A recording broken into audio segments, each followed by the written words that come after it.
The most famous death in history is the death of Jesus of Nazareth.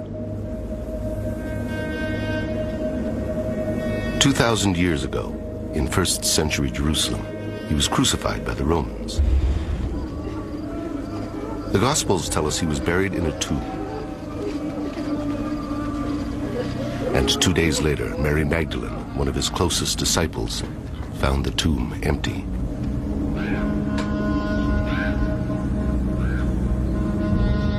But according to the Gospel of Matthew, there was another story circulating after Jesus' death.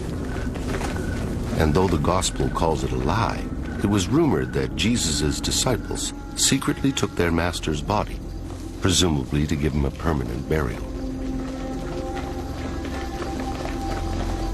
If this is true, according to 1st century burial practices in Jerusalem, Jesus' body would have been taken to a rock-hewn family tomb. Given that he was crucified for insurrection, the reburial would have been done in secret by his closest disciples. Jesus' body would have been shrouded and left to decompose. 1 year later, his disciples would have returned, this time joined by his family for the final burial ceremony. Mary, Jesus' mother, would have attended the ceremony. Mary Magdalene would also have been there. His brothers, Simon, Joseph, Judah, and James would have prepared Jesus' bones for the final burial, placing them in a limestone coffin called an ossuary.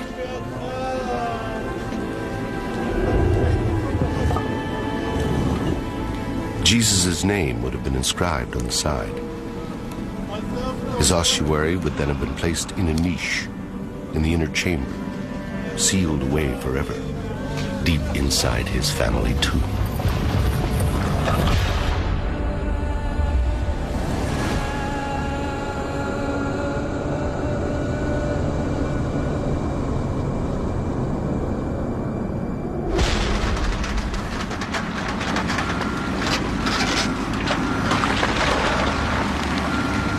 זה היה יום שישי לקראת צהריים, ממש מול החלון של הבית. זה היה אתר בנייה שהתחילו לבנות אותו. כדי לבנות היו עושים פיצוצים בהר, היו מפוצצים עם דינמיט את ההר, ואז בתור ילדים מסקרנות רצנו לראות מה קורה ואיפה זה. ואחרי שהיה את הפיצוץ וכל האבק שקע, מה שראיתי בעצם מרחוק בהר, ראיתי איזה מערת קבורה, יש לה משולש עם העיגול, וזה היה הרבה יותר מכוסה. In the spring of 1980, in Tel Piot, South Jerusalem, construction blasting exposed the entrance to a burial tomb. It was 2,000 years old. הבן שלי מגיע, הוא הגיע בריצה הביתה. אמא, הבונים רוצים להרוס מערת גבורה שמצאו. אז התחלתי להתקשר לכל מיני ארכיאולוגים שחיפשתי דרך הטלפון, וזה כמעט לא היה אף אחד. המשטרה כדי לעצור את הפיצוצים. העובדים הלכו הביתה, כי גם זה היה אחד. On the Sunday morning, under pressure from contractors, a team of archaeologists was called in to excavate. They had only 3 days before the tomb was to be sealed and cemented over. I could see this large slope with tractors and bulldozers and trucks trundling in different directions, and right in the center of this slope was this gaping hole, which turned out to be the entrance to the Tel Piot tomb. Above the entrance was a unique facade, a carefully crafted chevron and circle that mystified the archaeologists. There's no doubt about it that those symbols which are on the facades of the Tel Piot tomb meant something. It's unlikely that the person or the family that came to carve out the tomb just carved these things at random. They had to symbolize something. What they symbolize, I don't know. But it's quite rare to find that kind of ornamentation on a simple tomb. Shimon Gibson, a young surveyor at the time, was one of the first inside. It was his job to record the layout. It was great. It was very exciting. Me entering into the tomb, which is being cut into rock. It has a central chamber.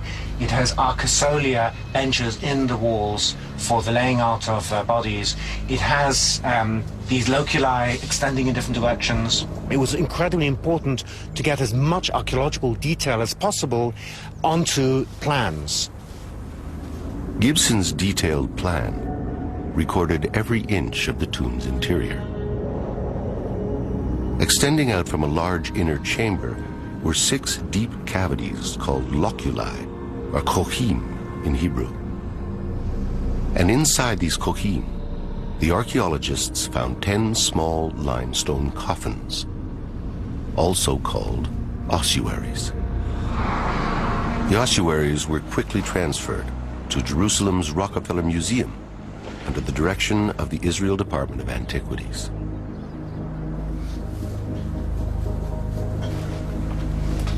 The bones and remains found inside were bagged and boxed and put aside for reburial.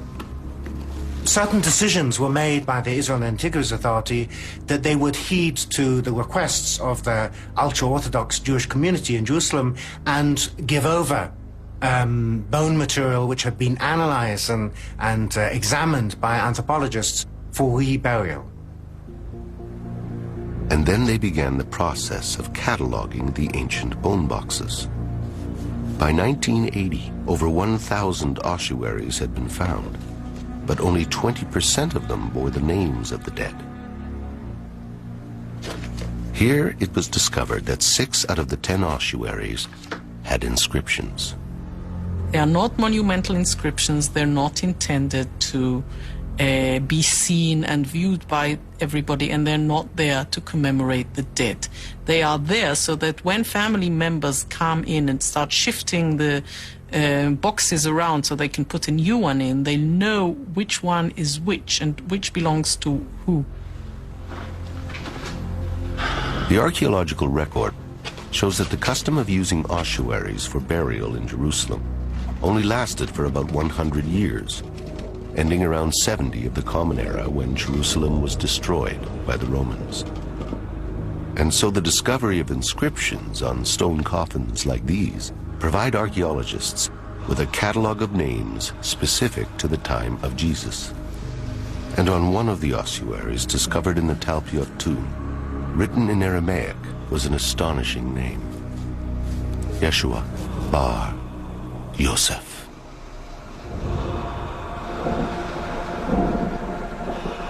Yeshua, or Jesus, son of Joseph.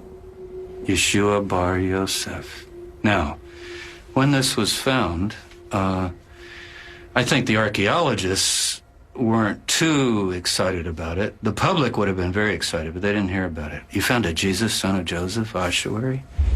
But it wasn't really talked about. Today, the Jesus, son of Joseph ossuary is in the hands of the Israel Antiquities Authority, or IAA, as are the rest of the stone coffins taken from the Talpiot tomb. Most of them have been locked away and stored in this massive warehouse. But why? We've assembled a team of scientists, scholars, and journalists to investigate the 10 ancient bone boxes and to find out why they've been ignored.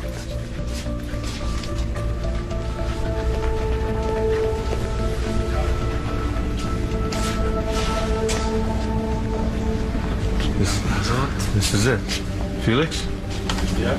This one is 5 for 3. This is it. This is it. Jesus, son of Joseph.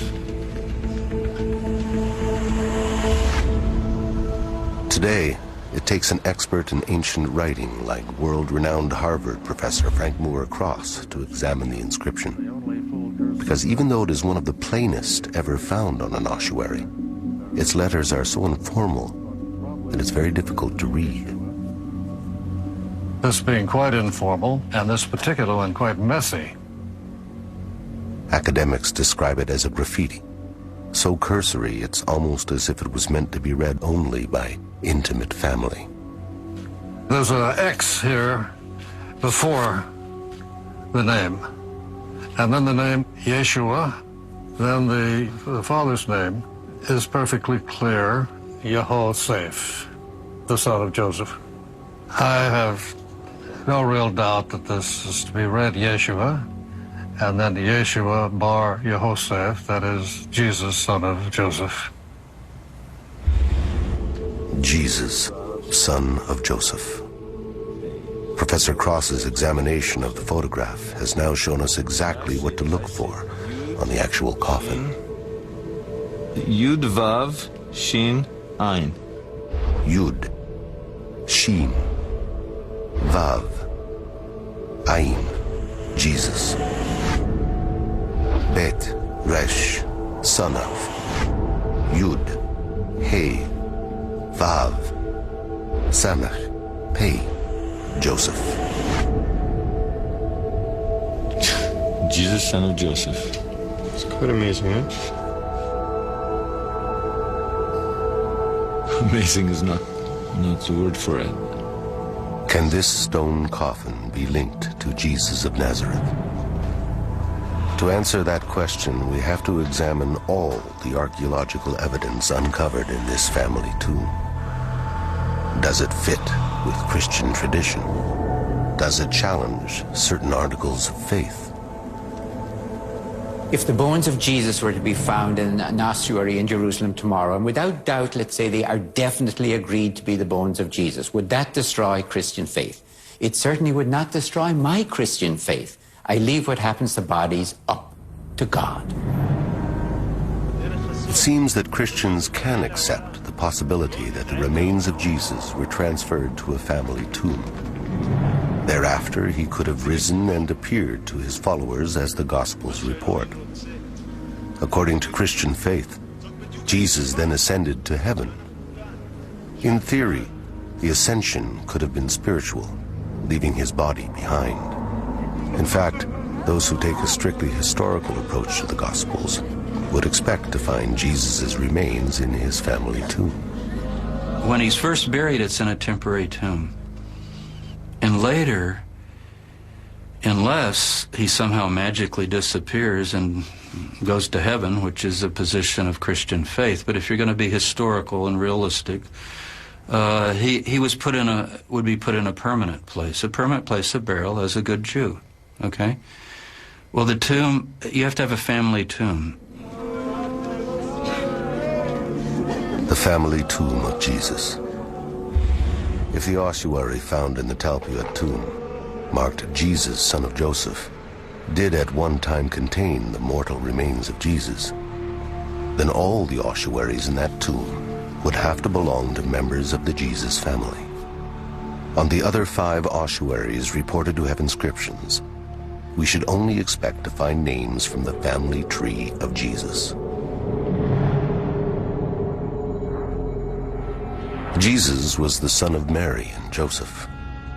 But what many people don't know is that according to Christian tradition, he had 2 sisters, Miriam and Salome. And the Gospel of Matthew tells us he had 4 brothers, Simon, Judah, James, and Joseph. His adoptive father, Joseph, was descended from King David. But Joseph most likely died in Nazareth and would have been buried there, not in Jerusalem. Jesus' mother Mary, Maria in antiquity, was also of Davidic descent. But unlike Joseph, according to later Christian tradition, she died in Jerusalem. And within the same tomb as Jesus, son of Joseph, a second name was discovered. First of all, it's an ossuary found in Jerusalem. The ossuary is now housed in the basement of the Israel Museum. As you can see, the script is very simple.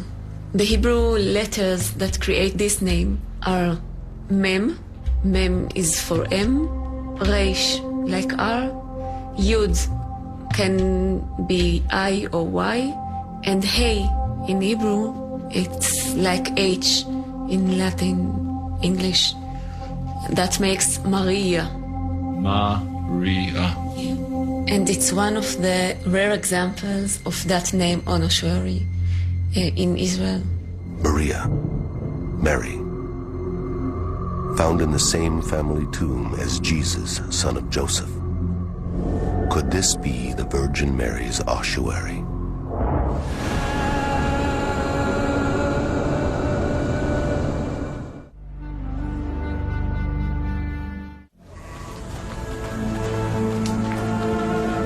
Throughout history, from the first Greek writings of Mark, the earliest gospel, the Virgin Mary's name has come down to us in one form: Maria. It is a Latinized version of the Hebrew, Miriam. After Jesus' death, Mary continued with his teachings and must have gathered a large following. In those times of religious transition, Roman converts also began to follow Jesus. And so as her popularity grew amongst his followers, Mary's name was Latinized. That is why the New Testament records her name as Maria. Written in Hebrew, the name Maria is very rare, but it's exactly what was found on the ossuary in the Talpiot tomb.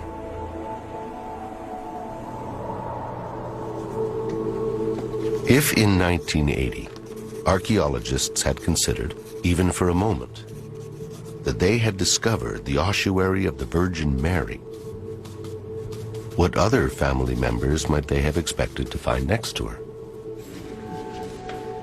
Look, Matthew. Look here. M-T-Yud-Hey, so Matya. Matya, which is a short form, a nickname if you wish, of Matitya or Matityahu, which is where we in English got the name Matthew. Matthew. The name, at first, doesn't seem to fit with the Jesus family. The New Testament is made up of the writings of 4 Gospels, attributed to Matthew, Mark, Luke, and John. Matthew, the evangelist, was a disciple of Jesus, but scholars don't believe he was a blood member of his family. However, there is reason to believe that there were many Matthews within the Jesus family. I'll tell you something very interesting. There are 2 genealogies of Jesus. Everybody reads the formal genealogy of Joseph, his adoptive father. It's basically all the kings of Israel and on down. Well-known, great historic names. But the other genealogy is embedded in Luke. People don't notice it much. It's Luke chapter 3. You got to turn a few pages. It's Mary's genealogy, the mother. And in her genealogy, guess what? You have 5, 6, 7, 8 Matthews. Matthias. It's a Maccabean, Hashmonean name. It's a fierce name of a sort of a kingly family. It's a priestly name. You remember, Mary is related to Elizabeth, the mother of John the Baptist, who's a priest. So she's got some priestly connections there, as well as Judah, which is the tribe of the Davidic Messiah. So I don't think it's odd that we would have a Matthew in this tomb at all. In fact, it's sort of one more congruence and fitting together. In fact, unlike Matthew, many biblical names like Isaac or Jonah would have virtually disqualified the tomb as the Jesus family tomb, because they do not appear anywhere in Jesus' genealogy. There isn't a single name that doesn't fit the gospel story. Each name in the same tomb connects. Every single one of these names is gospel related. There isn't like any name like Daniel or something else. It just doesn't fit.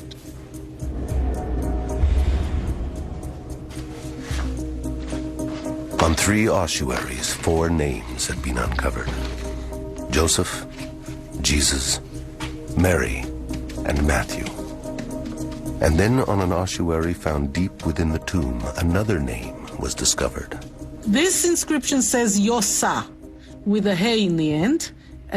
It's a diminutive of Yosef. There is no question about it.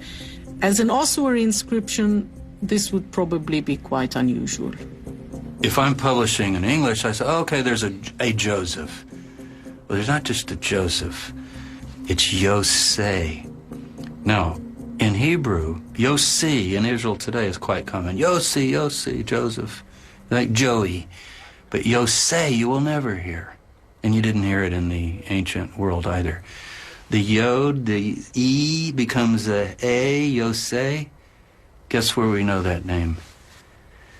In the Gospel of Mark, Jesus has a brother. People don't all know that Jesus had brothers. Most scholars, you know, the Roman Catholic Church says they were cousins, and other people they were stepbrothers.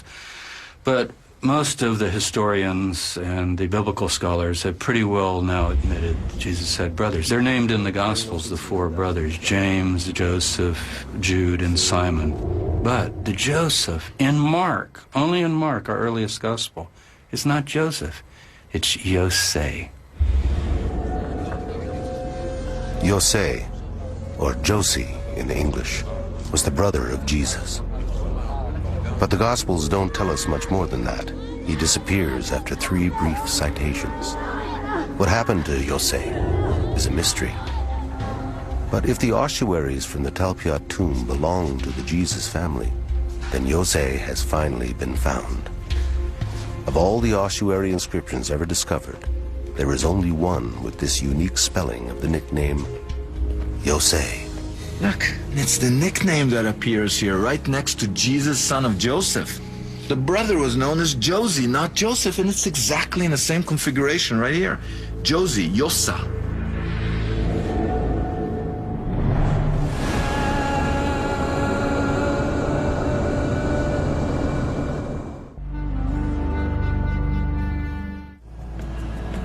In 1980, archaeologists were cataloging ossuary names in lists of hundreds. And from this tomb, they now had Yosei, a rare nickname given to the brother of Jesus; Maria, a rare Latinized version of Mary used in the Gospels to refer to Jesus' mother; Mattia, a version of Matthew that, as it happens, was common in Mary's family; and Jesus, son of Joseph.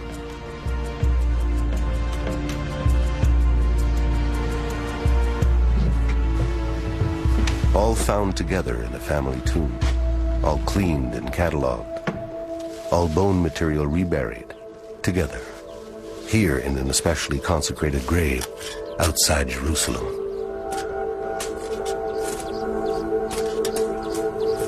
All the ossuaries were then crated and stored for decades on warehouse shelves. Why didn't anyone take notice of these names? You got to remember that the 1970s and the early 1980s was the boom period for the excavation of tombs in and around Jerusalem. So there was suddenly enormous quantities of ossuaries being brought back to the Rockefeller Museum, the headquarters of the Israel Department of Antiquities. And these inscriptions were deemed to be common. These are the most common names among Jews in the 1st century Common Era. These are exceedingly popular names in the period. All the facts that we have is that there is a cluster of names that resemble many of the names that we find in the New Testament. The other fact is that we find these names in many other places. So suggesting that this tomb was the tomb of the family of Jesus is a far-fetched suggestion, and we need to be very careful with that. You know, all the tombs around Jerusalem, unfortunately, with construction, are slowly getting exposed and in some cases destroyed. So it's not so far-fetched that a construction crew would have uncovered the tomb of Jesus. You know, I mean, it can happen. I think we have to consider it. While the statistical probabilities have been argued, they have never been examined by statistical experts. Until now. André Feuerwerker is a professor of mathematics and statistics. From ossuaries and other sources, he's gathered every name known from the time of Jesus. By noting how often each name occurs, he can statistically evaluate the names discovered in Talpiot. One of the things that's fairly interesting about this particular tomb site is that from a lay point of view, if one looks at the specific names that occur in the cluster, And if one focuses just on the names individually, one can very well come away with the impression that there is nothing the least bit unusual about this particular cluster. But the correct way to analyze this is to look at all of the names in unison. According to statistics, if we were on a crowded street in ancient Jerusalem and called out the name Jesus, 4% of the men would most probably answer. If we were to call out the name Mary, 25% of the women would probably respond. They were both common names. But what Feuerwerger explains is that if we were to call out for a Jesus with a father called Joseph, a mother named Mary, and a brother called Jose, the odds that such an individual would respond are quite low. From a statistical point of view, we don't actually look at the incidences of the individual names where we say that each one of them is a very common name. We look at the way in which the factors combine with each other. So, sure, a father by the name of Joseph is not a rare name. A son by the name of Yeshua is not a rare name. But when you combine those two together, it's rarer. So it really is a possibility that this particular tomb site is in fact the one of the New Testament family. It is a possibility that I think needs to be taken seriously. Taking the possibility seriously means that we must try to uncover more evidence. And one way to do that is to find the Talpiot tomb. But more than 25 years ago, the tomb was reburied, sealed, and cemented over. A huge complex of apartments was built on top. Even if the tomb can be located, it may well be impossible to get into it, sitting under meters of concrete and foundation. Poring over architectural plans decades old and cross-referencing the IAA archaeology reports, our team believes they've discovered the underground location of the Talpiot tomb. So we know that there's a tomb right over here, right? Our research shows that in 1980, 2 tombs were discovered on the Talpiot site.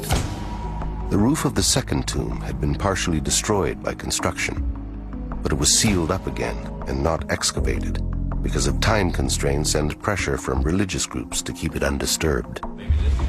The archaeological reports show that this second tomb is 20 meters north of tomb number 1. The apartment blueprints show that tomb number 1 is located under a patio and beside a bedroom wall. This, we believe, is the tomb we're looking for. Crude IAA sketches suggest that both tombs may have had access pipes installed before building continued above them. It's common for pipes like these to be added at the request of rabbis in response to the Orthodox belief that spirits need a clear passage from a tomb. We're going to go down however many feet it is till we hit bottom. I mean, once we're down there, if the drawing is accurate and we've got that curve in that pipe, the camera's going to go down the curve, we're going to see what's there. My concern is that those pipes are bogus, that whoever built it just built pipes there to make rabbis happy. Oh yeah, the souls can move, and there's nothing there. Ideally, you stick your camera down that thing. Yes. Confirm that there is a tomb, that there's a space in between the tomb and the bedroom, if you will. I don't know how deep it goes. We cut a hole in the bedroom wall. Boom, we're in.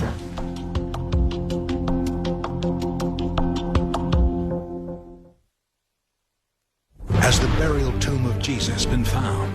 Log on to discovery.com/tomb now and explore the evidence for yourself. Hear from the experts and join the conversation. The lost tomb of Jesus is online at discovery.com now.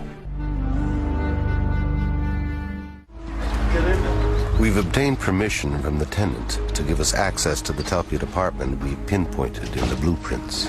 Okay, you know, I can't believe anybody would live over a tomb anyway. We've only been given 2 days. Over here. Come on.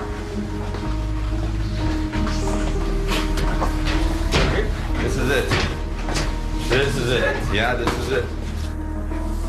Listen, we need a tape measure. That one. This is the real thing. Look at this. We're 7 feet, 8 feet.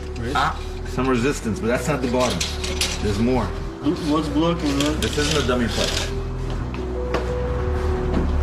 Bill Tarrant is our expert with probe and remote-operated cameras.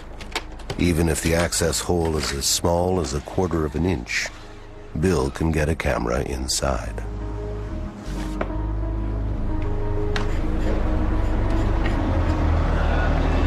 Okay, what do you got? This is the video probe. Very light, and you see your face in it. Look at how clear that is. See, the camera's in the tip, the light's in the tip. Yeah. We're gonna see wherever this camera's pointed. That's what we're gonna see. What can it do? It's articulating. It'll move in all directions. Yeah. That'll be able to keep us in the center of the pipe so that we can actually look and see what we're doing. Okay? Very good. So I'm going to center it, and I'm going to insert it into the pipe. Okay. Okay, paper's rolling. Let me take a look, so watch it with you. I'll move the camera as we go down. Try to keep it in the center. See how we're going down? It's still pretty clean, and we're moving down. We're down about 10 feet. No debris. What's that color change? It's changing color because it looks like they use different color pipes when they put this thing in. I see something. Not good. Not good. See that there? It looks like some sticks. I see plastic and I see some It's not good. wooden pieces, some debris or something. It's not good. You know what? This is a pretty serious blockage you got here. Sure? Well, this is not good. No. I think people are reluctant to think that you could come upon the Jesus family tomb. And yet, there's Caiaphas, the priest who had Jesus crucified. His tomb was found by a bulldozer south of Jerusalem a few years ago.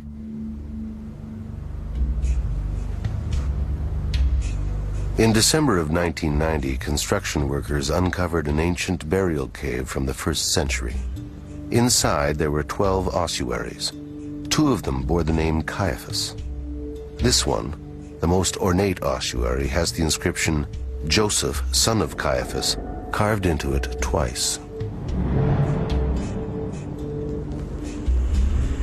Joseph, son of Caiaphas, was the high priest of the temple, who, according to the Gospels, prosecuted Jesus. From his point of view, Jesus was a dangerous false Messiah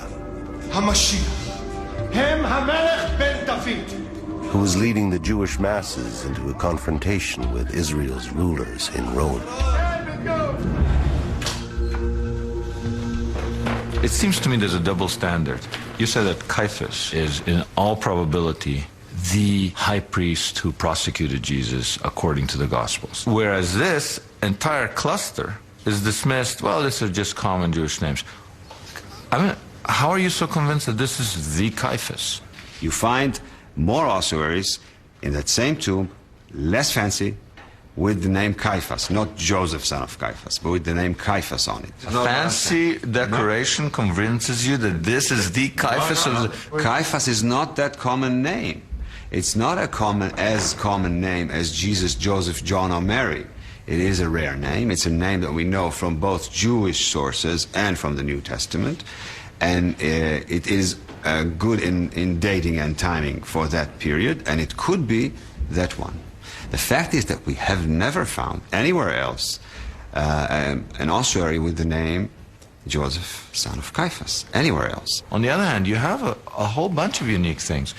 Yosa, which you find in this tomb, appears once, period, out of all the thousands of ossuaries that have been found. Yet nobody says, in all probability, that's probably the brother of Jesus of Nazareth. Nobody does that. The fact that the probabilities in Caiaphas are very high does not say in all certainty that this is the one. There was no inscription inside saying, I have crucified Jesus. We don't know for 100%. We never know for 100% in archaeology. But the experts do seem 100% comfortable connecting some ossuaries directly to famous names in the Gospels, as long as they steer clear of any archaeology connected to the Jesus family.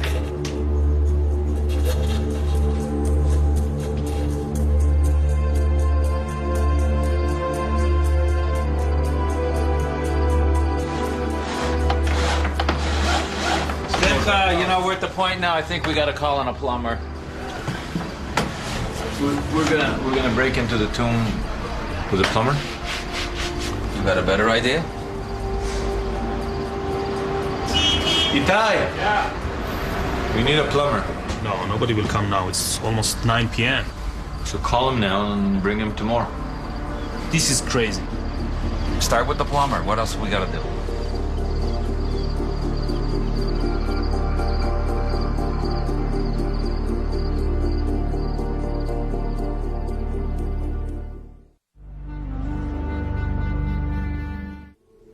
Over 25 years ago, archaeologists discovered 4 ossuaries linked to Jesus and his family. Then, on a 5th ossuary, they uncovered another inscription. The inscription has 2 parts. The second part reads Mara, while the first part is a diminutive of Mariamne. And although no one had ever seen this name on an ossuary, it was translated as just another version of Mary. Mary, also known as Mara.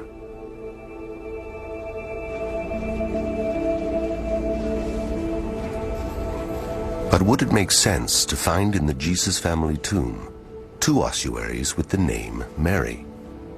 First, Maria, the name used in the Gospels to refer to the Virgin Mother. And the second, a unique spelling of both Mary and the name Mara. It might make sense if the second Mary, this Mariamne, was Mary Magdalene.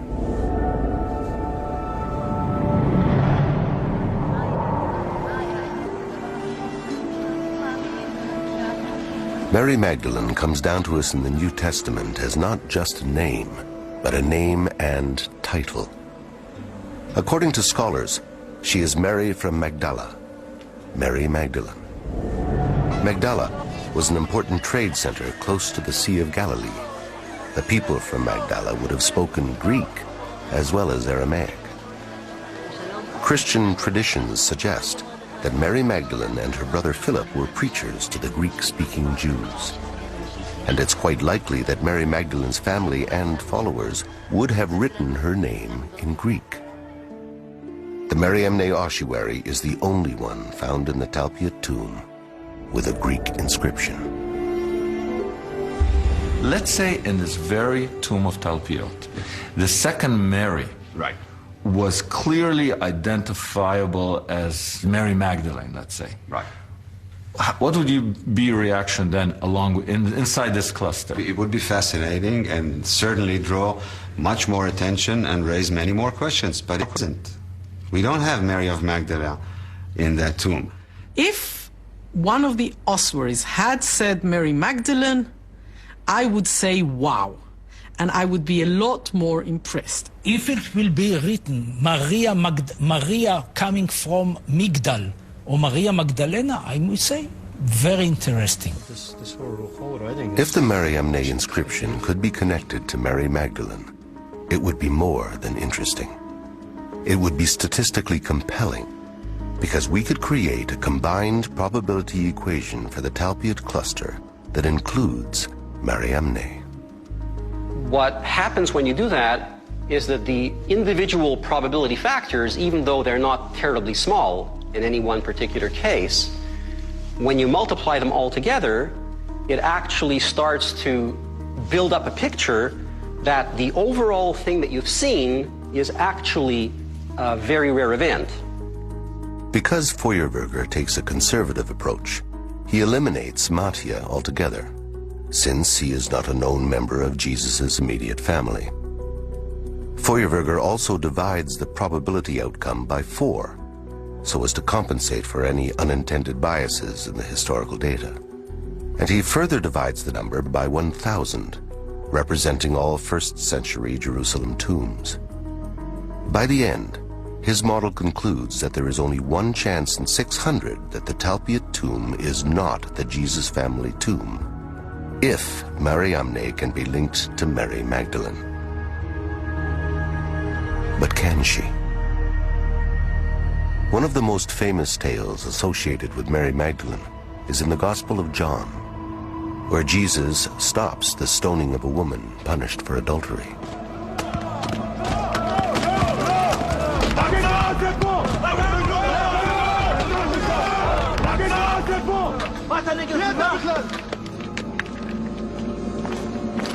But there is no indication in the text that the unnamed woman is Magdalene. It's a later Christian tradition that has linked the adulteress to Magdalene, just as it has linked her to the tale in Luke of another unnamed woman specifically labeled a sinner who anoints the feet of Jesus.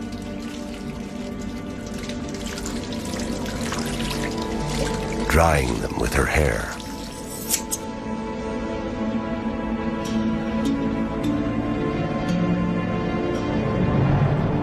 Today, scholars believe that Mary Magdalene and the two unnamed women in Luke and John are all different women.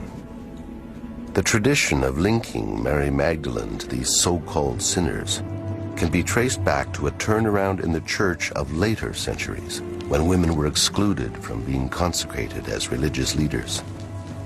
Previous to that time, women were ordained. And in many early Christian writings, Mary Magdalene is highly respected as a missionary. I think that Mary Magdalene was an extremely important person in the Jesus movement. So important that I think, this is my opinion, I know I'm not representing anybody else in this, but I think that she actually is the real founder of Christianity. The strong leadership displayed by Magdalene would have been regarded as suspect by an evolving, male-dominated church. So from the 2nd century, when church fathers began suppressing dozens of early Christian writings, the church rejected two texts that held Mary Magdalene in highest regard: the Gospel of Mary Magdalene and a text describing her brother's ministry, the Acts of Philip. For centuries, only fragments of these texts remained, and some sections had been considered lost forever. But in 1974, in an ancient monastery on Mount Athos in Greece, a Harvard University professor, Francois Bovon, uncovered a 700-year-old manuscript. It was the most complete copy ever found of the 4th century text, the Acts of Philip.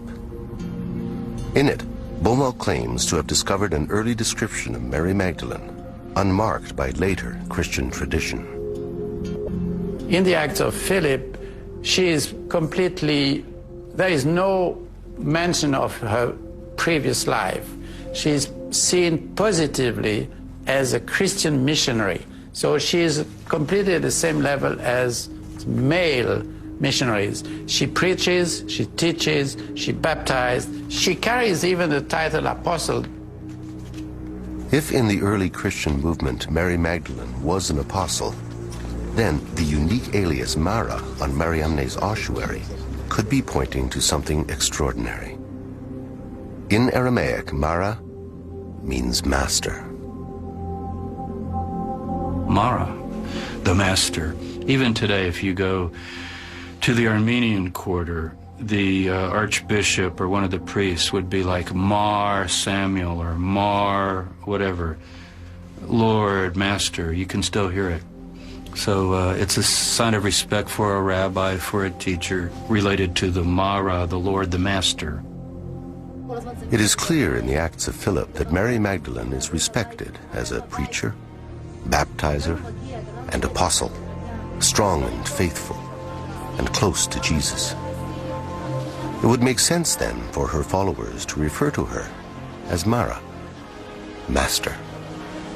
But what about the spelling of the first name in the inscription, the unique Mariamne, never found before or since on any other ossuary?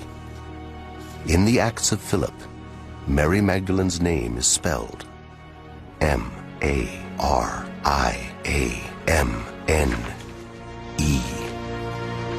Mariamne. Mariamne is the same woman as Mary of Magdala or Mary Magdalene in the Synoptic Gospels and in some non-canonical texts like the Gospel of Mary, Pistis Sophia, etc. The Acts of Philip seem to explain all the mysteries behind this inscription. But if this is really the ossuary belonging to Mary Magdalene, then there's one more thing that needs to be investigated.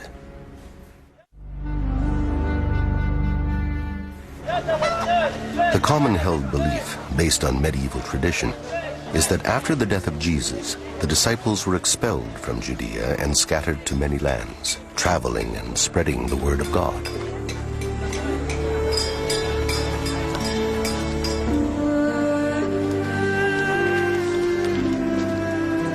After some time, Mary Magdalene ended up in France, where she spent the last of her days. Following this later Christian tradition, it would be impossible to discover Mary Magdalene's coffin in Talpiot, Jerusalem. However, in the Acts of Philip, written in the 4th century, the oldest known account of Mary Magdalene's travels, she does not die in France. According to the Acts of Philip, at the end of the story, Mariamne is supposed to go home to Israel, to the Jordan Valley, and the author has an allusion that where she would die and be buried. The Acts of Philip clearly tell us that Mary Magdalene, Jesus' most trusted apostle, dies here in Jerusalem.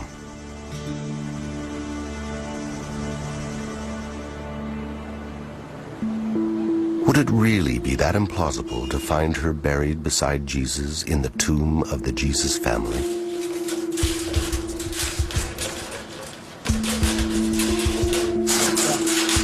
The statistical probabilities are compelling. The cluster of names in the Talpiot tomb, extraordinary. The connections to the Gospels, too strong to dismiss. Armed with this new knowledge, our team may now be able to uncover new clues inside the Talpiot tomb, if we can just get inside. Let's hook up our stuff and see what he did. Okay, so let's see what we got now that we've got the plumber cleared it all out for us. This is it. I still dread the idea that maybe the blockage was the bottom of it. Here's about 14 feet. Here's the blockage. We're at the point now where and it's not the bottom, which is good. No, we're still going. No, it's not the bottom. That's good. This is deep. This is really deep. It's 20 feet. You're already 20 feet down? You know, if we're that's coming great. down, Look. Oh. What is that? Can you see the bottom, Phil? Either we hit another blockage or we're at the bottom. I'll move the camera. But what happened to that? I thought it's supposed to curve. I'm going to switch the camera. Let me pan around, see if we can find something. Can you? We don't see anything. I'm panning left. Oh. I saw. Yeah. There it is. There's an opening. There's an opening. Absolutely. That's it. We're in the tomb. We got the tomb. We got the tomb. We're right in front of the facade. Wait a minute. Oh my goodness. Is that an ossuary? Wait. That's ossuaries. Those are ossuaries. Yes. Oh my goodness. There's good news and there's bad news here. There's an ossuary there.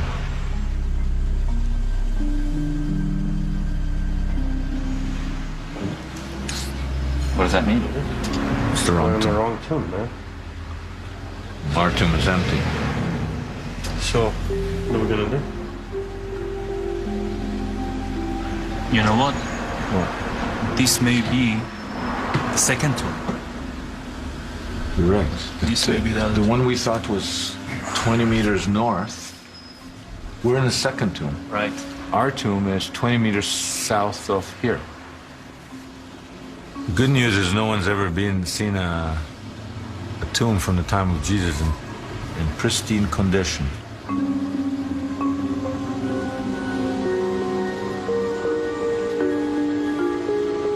Although we found ourselves in the wrong tomb, perhaps these finely crafted ossuaries, so close to the Talpiot tomb, are somehow connected to Jesus or his followers. Hey? So what's next? We gotta find the tomb. It's going to be on the other side of this building. Yeah. Gotta be looking 20 meters south.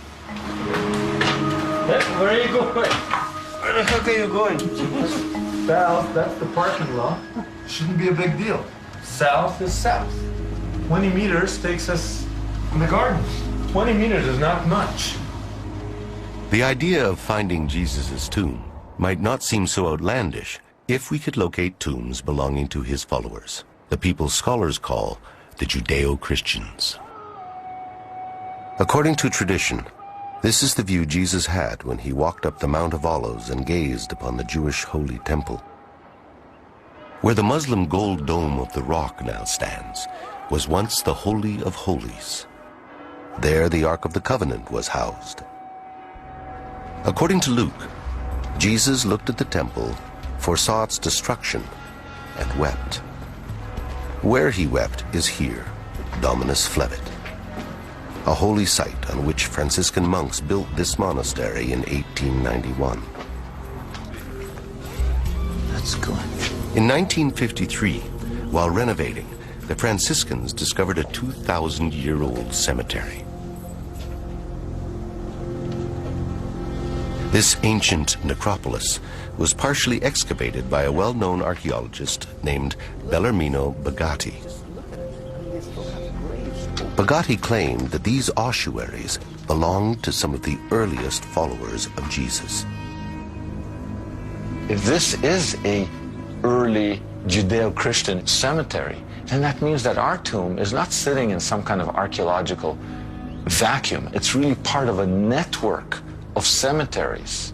This can provide an archaeological context for our tomb. In this network of tombs, the Franciscans discovered a bone box with an inscription naming one of the most famous early Christians, Simon Bar Yonah.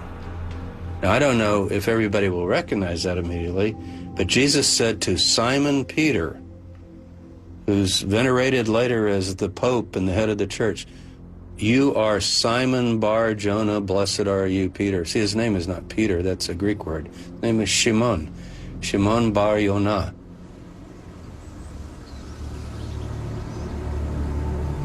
Today, only a piece of the ossuary remains. The Franciscans have stored it in a small museum beside their church. It bears an indisputable inscription, the only one ever found spelling the name Simon Bar Yonah. Simon was one of the 12 original apostles of Jesus. According to the Gospels, Jesus renamed him Peter. In Aramaic, Kepha, which means rock. He's considered a saint by many Christians and the first pope by the Roman Catholic Church.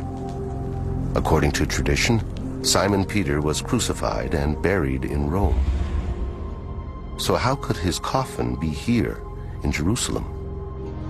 The fact is, there has never been any credible archaeological evidence found in Rome underneath the Vatican that points to Simon Bar Yonah.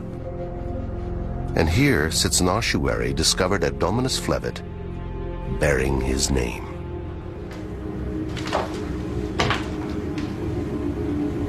Okay, you're not gonna believe this. What? You're not gonna believe it. I'm imagining it. Can you see? Now I see. It's a symbol from the tomb, on an ossuary. This is incredible because the angle and the thing is identical. It's identical. And the dot inside. The dot is deliberately inside. The inverted V with a dot in the middle, the symbol from our tomb, right on an ossuary from what is suspected an early cemetery of the followers of Jesus. As to who may have been buried in this ossuary and whether or not he knew the Jesus son of Joseph, whose tomb has been emblazoned with the same symbol, we can only speculate.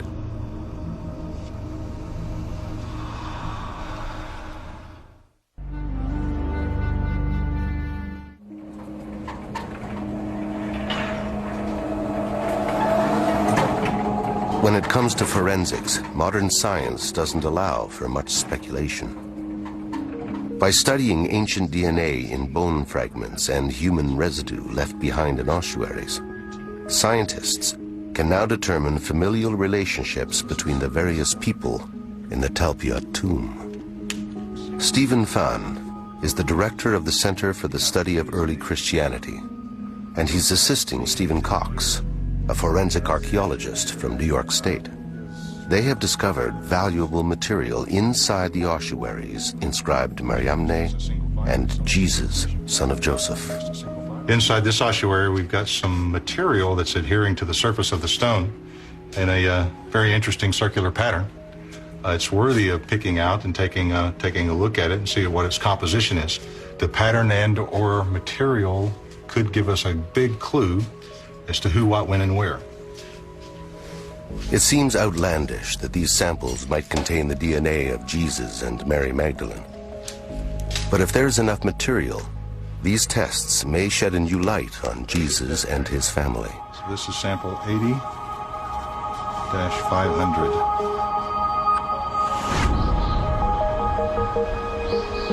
The samples have been numbered and sent to this DNA lab in Thunder Bay, Canada, one of only 5 labs in the world that specializes in ancient DNA.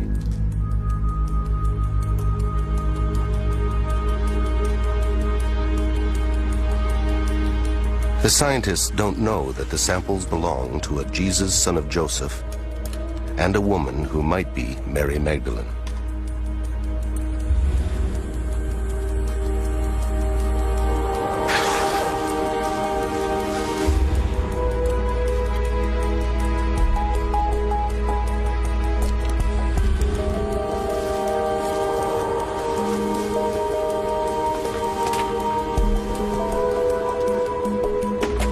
If these bone samples truly do belong to Mary Magdalene and Jesus of Nazareth, we would expect the tests to show that they are not genetically related. We would expect to find DNA representing 2 individuals with no familial ties. And that would be an extremely rare discovery in a family tomb. Unless the individuals were husband and wife.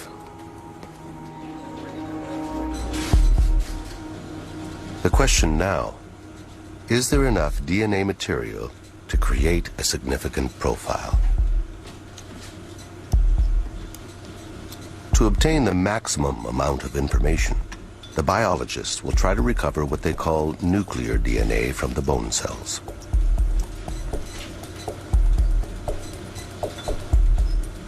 The extraction analysis showed that nuclear DNA was very difficult to recover. We have then focused on the mitochondrial DNA. The mitochondrial DNA, being inherited from mother to child and maternally inherited, means that we can only identify those types of relationships. Mitochondrial DNA can only tell us whether or not Jesus, son of Joseph, had the same mother as Mariamne, whether or not they were brother and sister.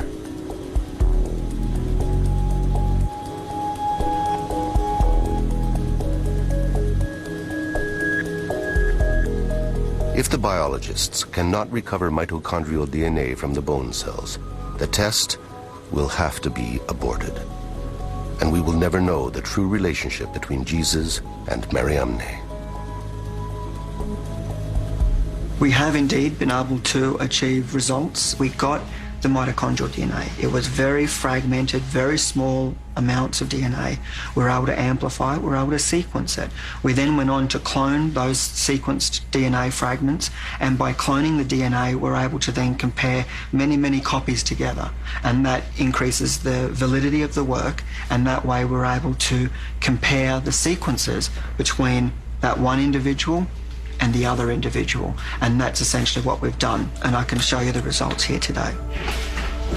Okay, so what we have here is we have 2 sequences, just representative sequences, one from each individual.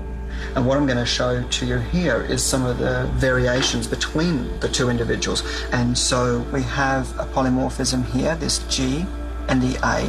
A polymorphism is a variation between this sequence and another sequence, or a variation between this sequence and the reference sequence. We use a polymorphism to indicate or identify a mitochondrial profile. And this polymorphism shows one difference between the 2 individuals. We also have another polymorphism here where we have a T and a C. showing another polymorphism difference. So we have a number of polymorphisms that show differences between the two sequences. We can then conclude that these two individuals, they're not related, or at least not maternally related. They do not share the same mother. It can't be mother and child. It can't be brother and sister. So for these particular samples, because they've come from the same tomb and we suspect it to be a familial tomb, these two individuals, if they were unrelated, would most likely be husband and wife.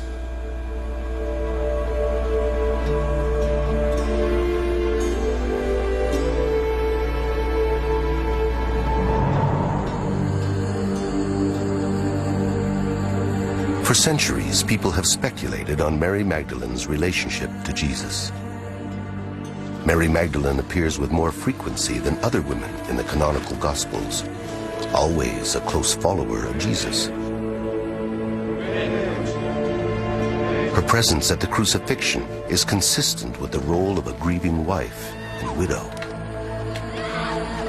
And so perhaps Jesus and Mary Magdalene were married, as the DNA results from the Talpiot ossuaries suggest.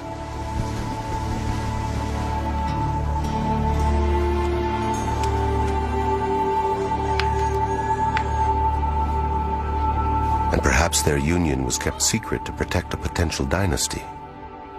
A secret hidden through the ages. A secret we may be able to uncover in the Jesus family tomb.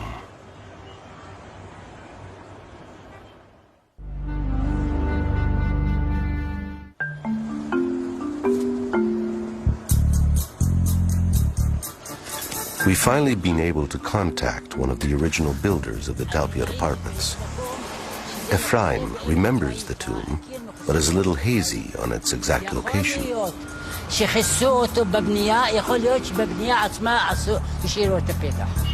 between the two buildings? כן, כן. תראה, לא בנו מעלה? לא, לא, לא. ואתה זוכר שזה לא שם ולא שם? לא, זה בין שני הבניינים האלה. Okay, he says it's right between these two buildings. Let's try. Between the apartment complexes is a large garden with high terraces, and it's in this area that Ephraim states the tomb is located. מאחוריי? אז אולי פה. בוא אני אבדוק. But on which terrace is the question? אתה לא תוכל להחזיק מעמד. לא טוב. זה יש דלת של מערה. לא רואה כלום. מה זה האבן החומה? הצבע החום. The neighbors begin to take an interest in the search and point out an inconspicuous cement slab on the lower terrace.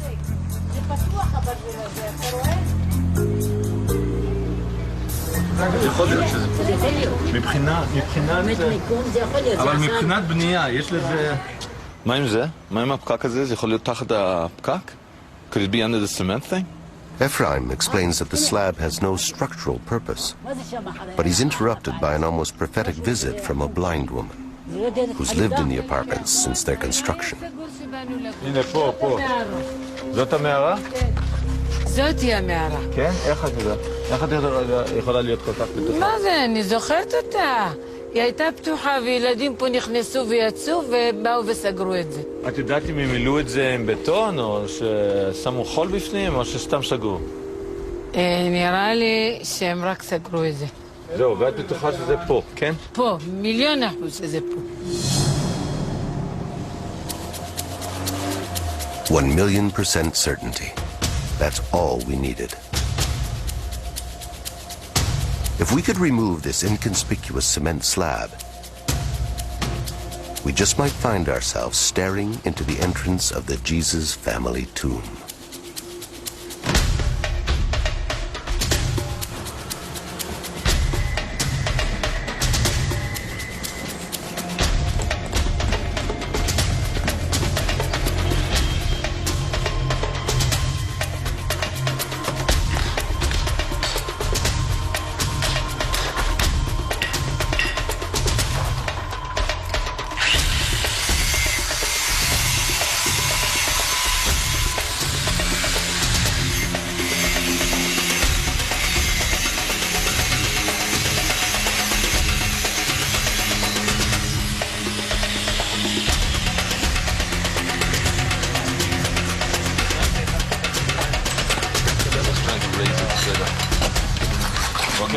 Now, how do we do this?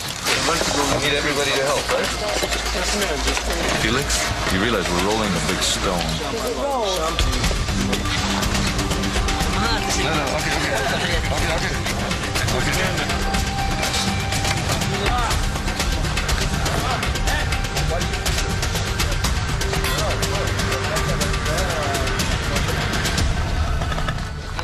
It's unbelievable.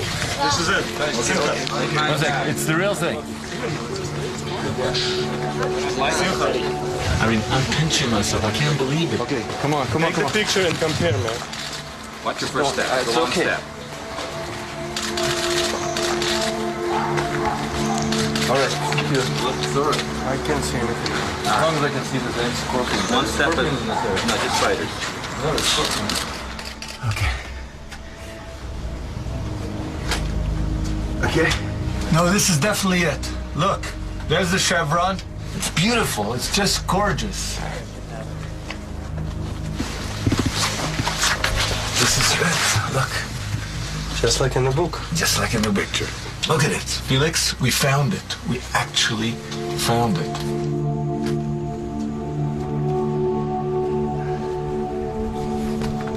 I'm going in. Okay, let's go.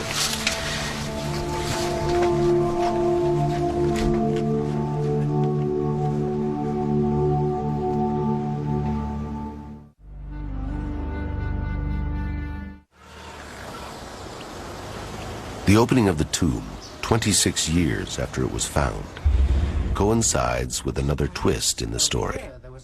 One of the Talpiot ossuaries has disappeared. Counting these, 1, 2, 3, 4, 5, 6, 7, 8, 9, 10. We have 10 ossuaries here. Each. But the visits to the Bet Shemesh warehouse have turned up a strange error in the records. I went to the storerooms of the Israel Antiquities Authority in Bet Shemesh. They provided me with this computer sheet, which indicates that from this tomb there are 9 items. It says here quite clearly, number of items 9, and it has the description of these ossuaries and where they're located in the storerooms. Somehow, somewhere, one of the Talpiot ossuaries went missing. And it is with this missing ossuary that a new mystery begins. Perhaps the ossuary was stolen. Maybe a worker at the site in 1980 had light fingers. Ossuaries can fetch fairly high prices in the antiquities market. And in October 2002, a chalky limestone ossuary surfaced from a private collection. It bore the inscription, James, son of Joseph, brother of Jesus. Oded Golan, a well-known collector, stated that he had bought the ossuary from an Arab antiquities dealer in the old city of Jerusalem decades before, but had been unaware of the significance of the inscription. It was among the first ossuaries that I have in my collection. I didn't put any special attention to this ossuary because the 3 names which are mentioned on the ossuary, which are Yaakov, Yosef, and Yeshua, are very common name in the 1st century. And therefore, I couldn't even think that it could belong to the family of Jesus. And at the same time, I never knew that Jesus had a brother or siblings of any kind. After Jesus' death, his brother James took over his ministry and gathered a large following as the undisputed leader of the Jesus movement. Later Christian writings tell us that he was respected by early Christians as well as the Jewish Pharisees. And 1st century Jewish historian Josephus spends more time on James than on Jesus. But just like his brother Jesus, it was fear of his religious popularity and influence that led to his death. In what was widely viewed as an act of judicial murder, the temple high priest Ananus condemned James and had him executed in Jerusalem by stoning.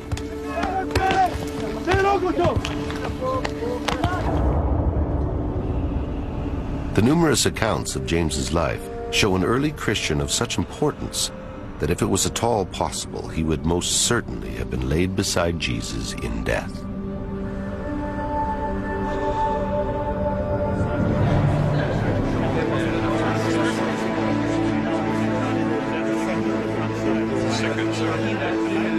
wasn't until 2002 that a highly credited scholar viewed Oded Golan's collection and suggested that the James ossuary might belong to the family of Jesus of Nazareth. And so began what is now a famous controversy, a battle of scholars and science over the authenticity of the James ossuary. The James ossuary, where did it come from? The collector who owned it, Oded Golan, well publicized, says he got it around 1980. Sometimes he said before or after, but hey, around 1980. Our tomb was discovered in 1980. There's a missing ossuary. The Israeli Antiquities can't find it. Now, maybe they'll find it in the back of a warehouse, but I checked the dimensions. I was just curious. The missing ossuary was cataloged. It's just gone. The dimensions of that ossuary are the same as the James ossuary.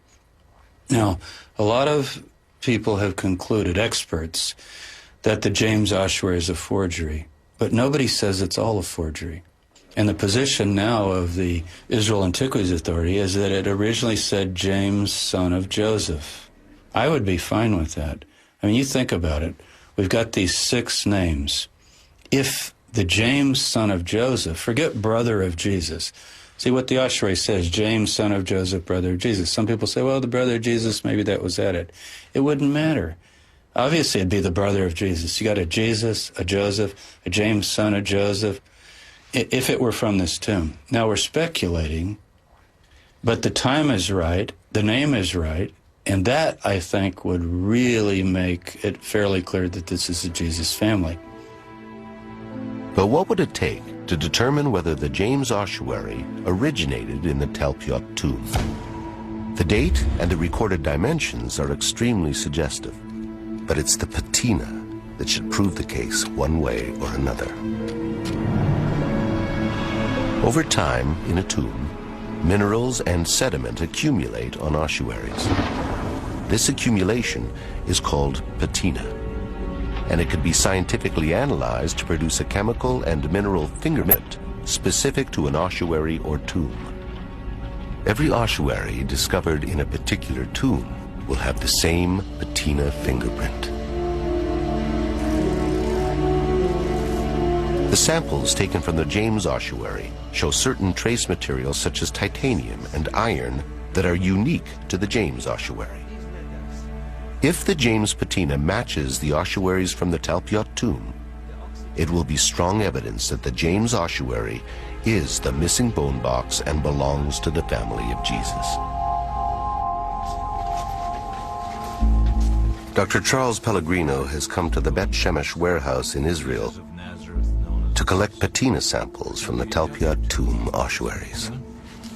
I can get a lot of the debris from here. Charlie, that's patina. That would be good. Yeah. Yes, excellent. At Dr. Pellegrino's request, we commissioned a collection of random patina samples to determine whether the Talpiot tomb patina is really distinct. This most patina, that is plenty for Charlie to work in on electron microscope. If the random samples do not match the Talpiot ossuaries, while the James samples do, then the statistical probabilities that the Jesus family tomb has been found will be overwhelming. If it were possible to obtain evidence that the James ossuary might be this missing ossuary, then this would have a very strong additional degree of evidentiary value. I would say that that would be an absolute slam dunk if that were in fact shown to be the case.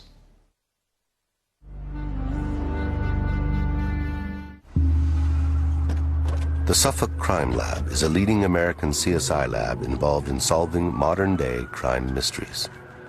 Today, it will use its forensic expertise to determine how the patina from the James ossuary and the patina from the random samples compare to the Talpiot ossuaries. Did you see that piece? Yes. That had sort of like that tunnel running through it? Yes. Do you want to take another sample out of this container, or is that sufficient? Yeah, I think that's enough. All right.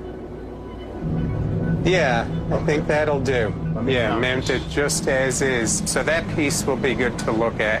But right now we're just taking other samples of the accretion from inside the ossuary.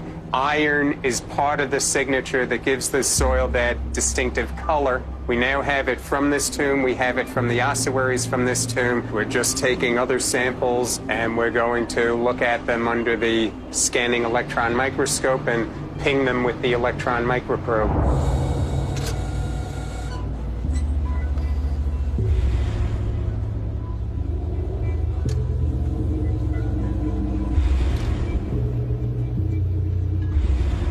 What we're looking at here now is the spectrum of the patina sample that we just analyzed. This is predominantly a limestone material, correct, Charlie? Yeah, it's what's called the Jerusalem chalk. It's very soft limestone. But what I find interesting is the small trace materials that we are locating here, as opposed to the general limestone properties that you would expect to find. We're noticing iron, titanium, potassium, phosphorus, magnesium. So far, the elemental composition that we analyzed with this particular section of patina is consistent with the trace materials that we found in the James ossuary. The signature is the same. It matches. The patina samples from the Talpiot tomb match with the James ossuary. But what about the random samples? As it turns out, none of them match Talpiot. The same chemical and mineral spikes as that of the Talpiot tomb are exhibited only by the James patina. This is key evidence indicating that the ossuary inscribed James, son of Joseph, brother of Jesus, is the missing ossuary from the Talpiot tomb. When the James ossuary is included in our statistical model, the probability factor changes from 600 to 1 in favor of the tomb to 30,000 to 1, strongly suggesting that this tomb belonged to the family of Jesus of Nazareth.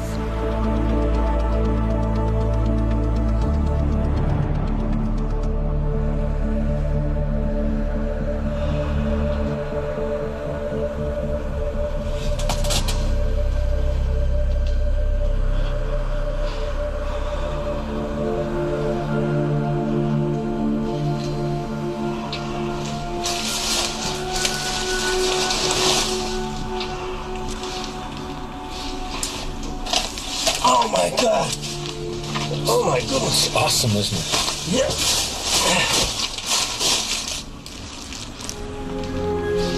It's, look, 1, 2, 3, these niches, the kochim, 2 here, 2 here, 2 here, exactly, 6 all in all. Look, 2 death niches where you lay out the body, Jesus' body, Mary's body would have been there. Look at this. And then look over here, eh? This is it. This is absolutely a jewel of a tomb. Look at it, it's pretty deep, man. Yeah, those kohim are very deep. I didn't realize that. Look at that, Felix. What is that? There's an incision. There's an inscription here. This is Greek. That's an M? You see, that's an N. Greek N. Is it N or M? N. And what's this? We need an epigrapher in here. This is old.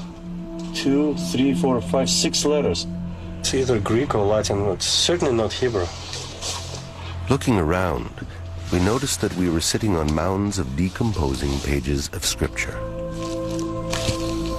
What is that? Shine that down? Shine it down? Look at that, Felix. This is full of holy books. Disintegrating holy books. According to Jewish law, biblical books cannot be discarded. They have to be buried like humans. It seems that in the weeks following the removal of the ossuaries and before the tomb was resealed, a local rabbinical school filled the tomb with damaged holy texts. Among them, we found a book that Jesus refers to as the key to his ministry. It's the book of Jonah. Jesus says in the Gospels, if you want to know, his apostles say, what are you up to, Master? And he says, you want to know what I'm up to? Read the book of Jonah. That's the code. And right here, that's the book of Jonah. Gospels record that Jesus constantly spoke in parables and codes. Not surprising for a leader of what today would be labeled an anti-government movement, a man destined for crucifixion.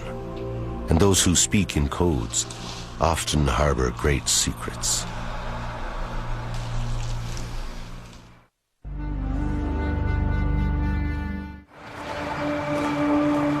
During the rushed excavations in 1980, archaeologists removed from the Talpiot tomb the last ossuary with an inscription. The ossuary belonged to a child.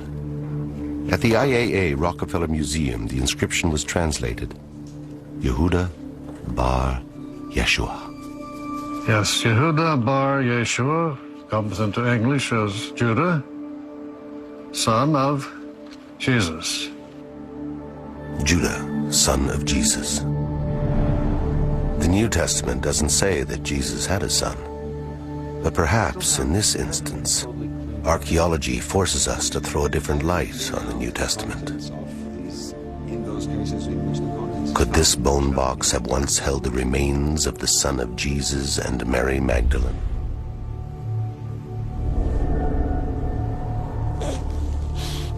If Judah was their son, his existence would most certainly have been kept secret. Since Jesus was perceived to be a pretender to the royal throne, Jesus' son would have been a target of arrest and crucifixion by Roman authorities.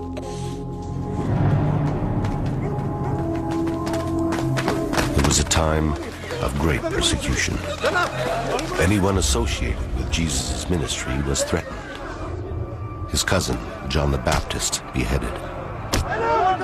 James, the brother of Jesus, stoned to death.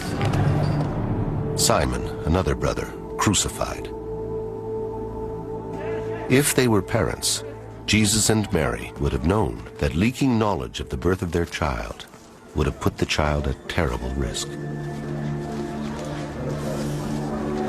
So perhaps the unnamed beloved disciple referred to in the book of John is actually the son of Jesus.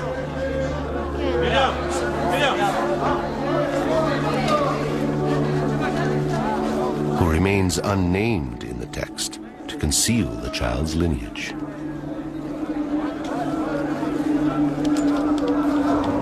In John 19:26, Jesus asks the beloved disciple at the base of the cross to behold his mother. He then says to Mary, "Woman,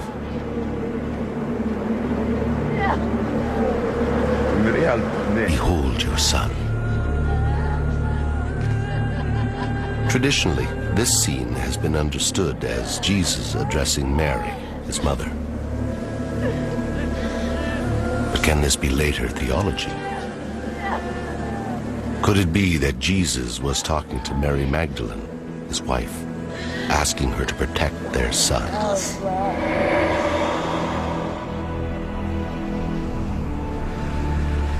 On the other hand, maybe the fact that there was a son in the Talpiot tomb means that the Jesus found in this tomb is not Jesus of Nazareth.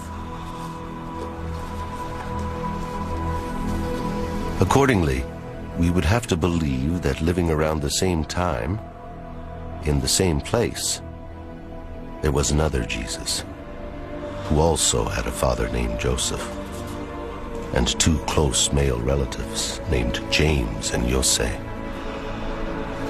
and two women in his life, one called Maria and the other Mariamne.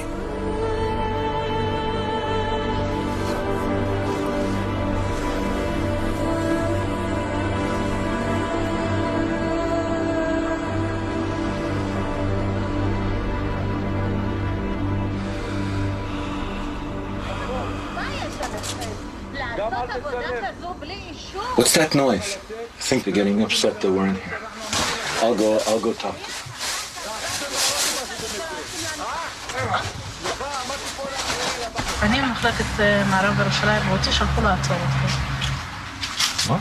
One of the tenants in the Talpiot apartments works for the Israel Antiquities Authority. And even though we have permission from the tenant board, she's called in the IAA אבל אנשי הבניין לא יכולים לתת לכם את האישור, אנחנו צריכים לתת לכם את האישור. למה? אני לסגור את זה? לפתוח את זה. It was the Talpiot apartment owners who, out of concern for their children's safety, arranged for this tomb to be sealed. A tomb that the IAA had left open in 1980.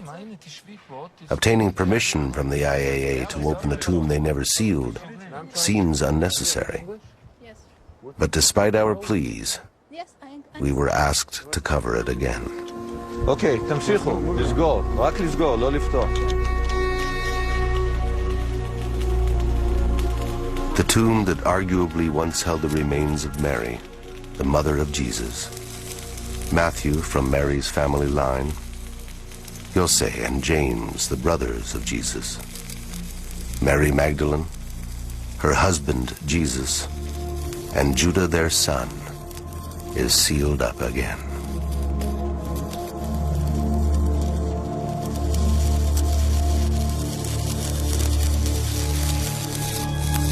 Who knows what secrets are still inside, and for how long they will be kept hidden under the Talpiot apartments.